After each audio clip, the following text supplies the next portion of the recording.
د ملکنډ ډیویژن اوو ضلعو په رنګ ضلع سوات کې هم د کسټم قانون نه منلو په ضد کاربندیزو او د منګوري ښار په شمول د سوات لرو بر کې واړه لوی کاروباري مرکزونه په مکمله توګه بند کړای شوي ول. د کسټم اکټ په ضد د آل پارټیز اکشن کمیټې تر سوري لاندې لوی احتجاجي جلسه منګوره مین بازار کې وکړه شوه چې پکې تقریبا د ټولو سیاسي ګوندونو نمایندګانو او تجارتي اتحادیو مشرانو ګډون وکړو. د سوات تجارتي اتحادیې مشر عبدالرحیم جلسې ته خپله وینا کې وویل په دې کسټم اکټ کې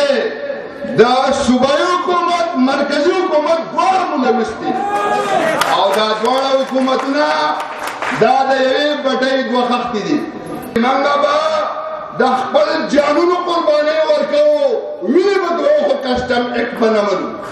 د عوامي نېشنل ګوند ضلع سوات مشر او پخواني اسمبلي غړي شیرشاه خان وویل د ملکنډ ډیویژن ولس ډېر ځپلی شوي دي او که چېرې دا قانون دې سیمه کې نافظ کړی شو ولس به بغاوت وکړي. دلته دا علاقه ایگزمپټډ ده نو هغې ته سم لږ مناسب پیدا ده خو که چېرې نافظ شو په زور او په جبر باندې نو دلته به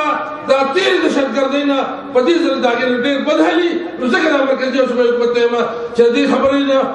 پرهیز وکړي دا خبرې ډېر زر غور وکړي او ډېر زر دا خپله خبره واپس والي.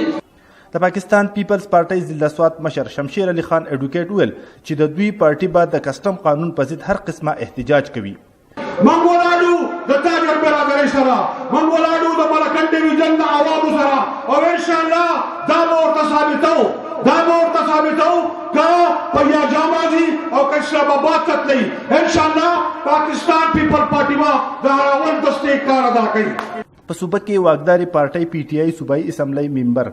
فضل حکیم خان وویل که چېرې دا قانون واپس وانه غستی شو نو د ملکنډ ډیویژن ټول سیاسي منتخب نمایندګان به استعفاګانې ورکوي. اخیرانه اپشن بدای د صوبایي اسمبلی چې څومره ممبران دي د قومي اسمبلی چې څومره ممبران دي سنیټر صاحبان چې څومره